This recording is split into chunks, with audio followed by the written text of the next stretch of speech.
There's a difference between a text and standing there 3 feet from her. In person, you don't get a draft. You don't get time to think the right words. And a lot of the time, your kid is right there with you, watching your face before they hear the words. So let me ask you something that might sting. Are you actually afraid of the conversation with her, or are you afraid of what happens to you when you're in front of her?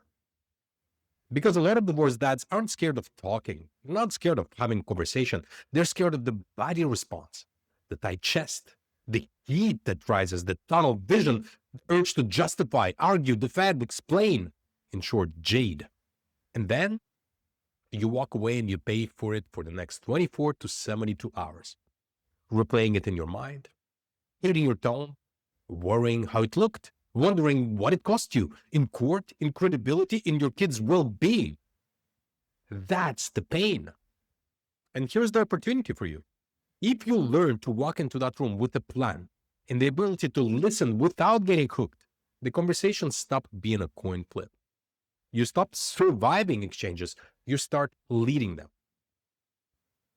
And that's exactly what one of the dads inside the program did. He had a real in-person conversation with his ex and summed it up in one line. It was productive because I was able to listen and I came prepared. And that's the whole shift. And look, if you're a divorced dad and you want more of this, practical, real-world tools for staying steady in high-pressure co-parenting, hit subscribe below. Because this channel is about becoming the calm, trusted father your kids can feel even when the situation stays messy. So take a breath and let's get into today's topic. Why in-person communication is where most dads lose it. Now look, text is hard as it is, right? You lose the nuances, you lose the context, but it's controlled. You can step away, you can paste it into a tool and improve it, you can calm down, you can rewrite, you can wait. In person, you lose all three. No delay, no delete button, and no distance. There is just you, there is her, your nervous systems, and whatever accumulated history is in between you guys. Like the big elephant right in the room that you kind of don't address, right? And here's what you need to get. In-person communication doesn't start when you speak a word. It starts the moment you arrive, because people don't only hear what you say, they hear your tone, they hear your posture, they read your face, they pace your breath, the timing, when you jump in, when you go silent, and most importantly, they hear your emotional state. In live conversation, your nervous system speaks before your mouth does. So you can have the right words and still corrupt the entire message because you arrived activated and triggered. And that's why some of you walk away thinking, fucking with her is useless, it's impossible. I didn't even say anything and it still escalated. Because the content wasn't the problem, my friend. The state was. And when your state is off, you do predictable things. And she knows that. You become the guy who explains too much, or the guy who goes cold, or the guy who tries to control the outcome and raises the stakes, or the guy who tries to fix it fast just to make the discomfort stop. And then, what happens then? You pay for it, of course. We're not just talking emotionally, where you may wallow in this angst and anxiety for days. No, not just that. That's just the tip of the iceberg. But across your whole life, you take that activation, that triggerability home, and guess what? You're less patient with your kids. You know what I'm talking about. And then once you have that, then you blame yourself. You take it to work and you miss the details, miss opportunities, avoid the uncomfortable call. You don't get the raise. Your bonus sucks. You don't get promoted. Your career does not advance and your business stagnate. You take it to your body and you crave relief. So you scroll, you drink, you overeat, you skip the workout, and then you look in the mirror. Does it look good? You take it to the dating and you're either too guarded or too eager, or you cancel because you're not in the mood. And guess what? You end up jerking off to a screen, right? You know it. I know it. We both know it. No pretense here, okay? And you start living in this quiet reality. You're a grown man and another adult can still hijack your week. Right? So what I want you to understand is that that's not a communication problem, my friend. That's a system problem. And by the way, If you've got in-person conversation coming up, school meeting, schedule change, money, pickup, drop off, whatever it is, right? And you already feel it in your body like, oh, it's not going to go well, I'm bracing. Reach out. There is a link in the description to contact me. I'll tell you what to prep so you don't get pulled into the old script, all right? Now let's talk about what really changes this. And this part will save you years of frustration. Here's the key principle for you. People do not hear the present in a vacuum. They hear the present through the filter of the past. Their brain, and yours as well, by the way, has been trained by history, real or perceived, to expect a certain version of you. What do you think this might be? Is it the controlling guy, the angry guy, the passive aggressive, resentful guy? Which guy does she expect you to be? And your brain has been trained to expect a version of her. Which one is it?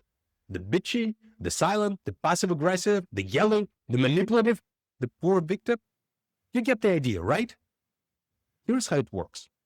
There is a system in the brain called reticular activating system, RAS.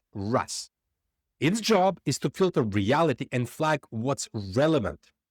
And it flags what it has learned to expect. So if her nervous system expects control, blame, pressure, volatility, well, guess what her filter is preloaded with? It's preloaded to find evidence of that. So you can stay calm, and she calls it passive aggression. You can concede, and she reads it as pleasing. You can reflect, and she calls it a script. And this is where most men lose their minds, because it feels unfair, right? It feels like you can't win regardless what you do. You're doomed. If you cooperate, you're just manipulating. So you're an asshole. You don't cooperate, well, you're a jerk. And the fight goes on, right? So let me give you the truth that makes you dangerous again, in a good way, okay? You cannot force the filter to change in one conversation. Forget it. Not happening. You change the filter with evidence over time. Clean reps, consistent behavior. So when you stop arguing with her filter, when you stop demanding to be seen as changed, you just focus on creating new evidence, new patterns with consistency, and you allow time to do the rest. So the goal of week 7 in my program isn't to make her finally understand you and see how great you've become. See that she's been wrong all along and apologize for all the pain that she has caused you. No, and I know you've been hoping that she gets it one day. That ain't going to happen, my man, okay? The goal is different. The goal is to walk in that conversation regulated, calm, not just fake calm and boiling underneath. No, actually being calm. And what you want to do, you want to listen first. You got 2 ears and 1 mouth. Use them proportionately. You want to speak clean. Exit before you create any kind of damage and leave a rep of new evidence. That's the cycle. That's how trust is rebuilt, if it ever is. And even if it isn't, well, you still win because you keep your integrity. And your kids, they feel the difference, and you know that. You had those exchanges when you actually were proud of yourself. You know how your kids felt after that with you. And isn't that all that matters after all?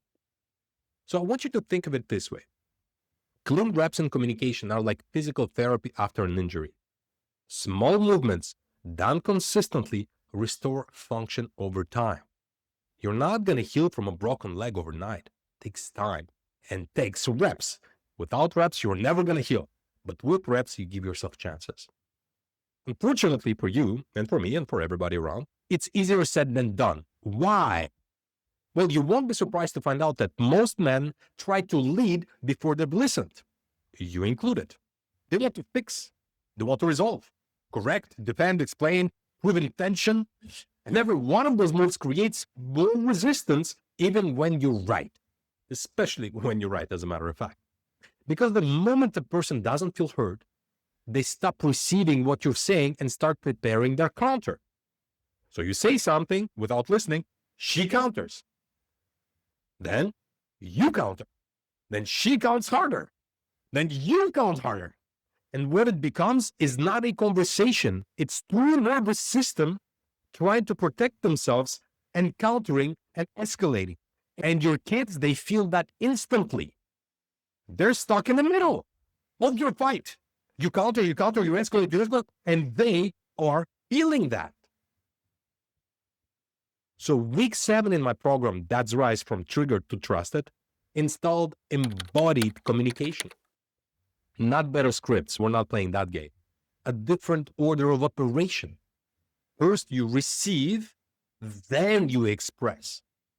Intent before content. If you can only remember those principles and apply them religiously in your communication, you are golden. Okay? This is the week where men learn discernment, knowing what not to say when silence does more work than words. And listen, it's not about being nice. It's not about being a doormat either. It's about being effective. Because when you can listen without getting hooked, you stop escalating. When you stop escalating, she doesn't escalate either. You stop giving her evidence that the old version of you is still alive. That asshole that she claims you to be, he's not there anymore. And she begins to see that. And when you can speak from a regulated state, well, guess what? Your words actually carry weight. When was the last time she listened to anything you had to say when you were agitated? All right? And so all of a sudden, she's going to be listening to you, not because she suddenly likes you. That's not going to happen for a while. But because you're no longer communicating from fear, from triggerability, from activation. So you guys stop fighting and start agreeing, because for once you can hear each other. And that's why my clients get results like this, like I showed you, where he writes, we had a productive conversation because I listened and I came prepared. And you can too. And when you do that, here's what that changes across your whole life, not just communication with your ex. Your whole life is going to transform. When you're not losing 24 to 72 hours or even more to one exchange, think about it, one exchange, right? You get your focus back. You start showing up at work like a man who has options. You start treating your body like something worth respecting. You sleep and your shape improves. You start being present with your kids without that tightness behind the eyes. And that continuous angst that makes you short on temper. You know what I'm talking about, right? You stop bracing for conflict every time your phone buzzes. Oh my God, what's going to happen, right? You start dating like a man who isn't looking for someone to rescue him from his own stress. And finally, you start feeling something a lot of divorced dads haven't felt in a very long time. Pride. Not the fake pride. Not the pride in being perfect. No. Pride in being steady. Pride of the father and man you're becoming. And guess what comes with that pride? Peace. Internal peace. You know you're doing the right thing. That brings pride. That brings peace. So let me leave you with this. If you're not scared of talking, but you're scared of what happens to you when you're in front of her, I want you to know that's not a character flaw. Okay? You're not broken. You're not like stupid or anything like that. That's a nervous system pattern. And patterns can be trained. So that's not doomed for you. Okay? You can train that. And again, if you have a meeting or an exchange coming up and you want to prep so you don't get pulled into the old script, and you know where that leads, right? Well, reach out and the link in the description. We'll see how you can get the full system so this is the one-time win, but a new baseline for you. Because the goal isn't to win one conversation here. It's to become the kind of man who can walk into any room and stay himself.